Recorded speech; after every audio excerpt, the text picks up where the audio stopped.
Mother, what are you doing? Tanda hao. Mother. My Rudo, mascara sei. Uyaipa. Aiwa izvozvo zvokushedzwa wangu zvechiwaiwai kunzi uyaipano. Uyaipano ndaneta nongotonga mwana mudiki nemi my Rudo. Kwakanaka ini madiki kuya pandiri. Maneta nekuitwa unge mwana mudiki. Pamukayapo muchitsvaga dzimba panapa ndamboti ndaneta nekunetswa nevanhu vari kuda. Taura nyaya yemutinza, taura matiko. Munongopinda straight away pano ndikakupa imba. Indama kushamisira nekuti maugara pano. Taura nyaya yenyu kana ndiri busy ndiri kuwacha. Taura nyaya yenyu chiko. Uyaipana. Nyaya yandiroda kutaura iri sensitive. Muri kunzwa? Haisi nyaya yangu. Asi nyaya yepanhu pamuri kugadzika magadziko enyu pano muchivata. Kwaita seiko pano? Hanzi kwaita seiko?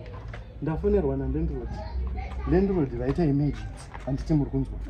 Chimwana chavo chimubvana chiya chavaitiwo havazivi baba vacho kuti vakavaisivachi, havazivi kuti baba vacho varipi. Chavakamitiswa nguva yehondo. Ivo panzvimbo yekuti varwe hondo kahwani vaite zvavanga vafambira mufesti chimurenga. Vanga kuti hondo yekuita yekuvhura makumbo. Open and close, open and close. Vamwe vari kubata futi kudai vari kubhomba. Taura nyaya nyama tishedzera kani na ive duwe. Handiri kukutsanangurira nyaya iri sensitive. Iri sensitive kai. Nekuti mwana iyeye uyu nhasi ari kunzi afa. Asi havazivi kuti rudzi rwake nderupi. Handiti muri kunzwa. Zvisinei Mother. Ndendrodi vashaikirwa neemvana wavo wechimwana chavakamitisirwa muhondo ichi. Hanzi chashaya. Saka zvisinei vabva vangoti pamari dzangu nhasi date ndiani. Airwara here. Kwangangotadza nemwana anoitwa musikanzwa muhondo. Vamwe vari busy kurwira nyika iyo vari busy kuopena makumbo. Antadza nekufa. Kazvakaoma naive duwe. Amen ukanzi. Saka nyaya iri papi na yaMai Rudo? Chinzwai. Nyaya iri pekuti Mother. Nhasi date pakati peMwedzi tiri kuzvisiya. Asi Mother vari kuwirwa nedambudziko reNdrodi. Saka vabva vatofona vakati handina kana mari yekofini. Handina kana mari yekuti vanhu vakaungana panapa vanocha. Saka chitongondipeiwo mari dzenyu dzerent dzekupera kwemwedzi uno. Handiti inini yangu nhanga ndatoisa. Neamwe maroji vatondipa ndatoisa. Saka chindipeiwo yenyu tiitumirei payangoenda. Haina dzina mari. Maka nechikonzero ini murume wangu anotambira month end. Hatisati tasvika month end. Mari hainhongo handiti. Munhu wese akutowirwawo nenhamo. Ini ndinobhadhara mari yangu yerendi kana mwedzi wapera. Izvo kuzoti kwafiwa kana kudinga vaenda vandotora chimbadzo vasolve maproblems avo. Isusu Mother tinoziva kuti kune mari inogara mumba for emergency. Handiti muri kuona kuti munhu wese panapa even isusu tatobvisa. Because isusu tinenge tine mari idzodzo for emergency.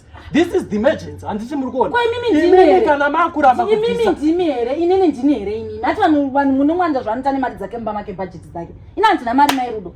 And after all, ivo vanouya vachizoti mimi mukolete mari dzerendi sei. Vade kutumira hama yavo. Inini dai vatumira hama yavo kutaura chokwadi namwana wangu daiso ndaiburitsa mari.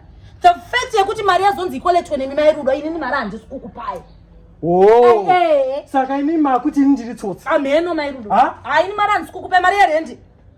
Muri kufunga kuti ndichiri Mother kudzilava kare vaive vamaigededza paya. Ndachinja mai Rudo ndangwara manje. Makandingwadza. Handaupusaini. Mother inini handisi type yekuti inoswera chinokerera tuma rent house twamuri kubhadhara is for nothing. Inini baba vangu vane dzimba kugara panapa musafungotina. All right. Chinyararai mai Rudo makutondivhiringidza njere dzambidzi. In short ndiri kuti inini. Mauya muchiti muda mari yerendi handiti. In short ndiri kuti handa mari yandiri kukupai.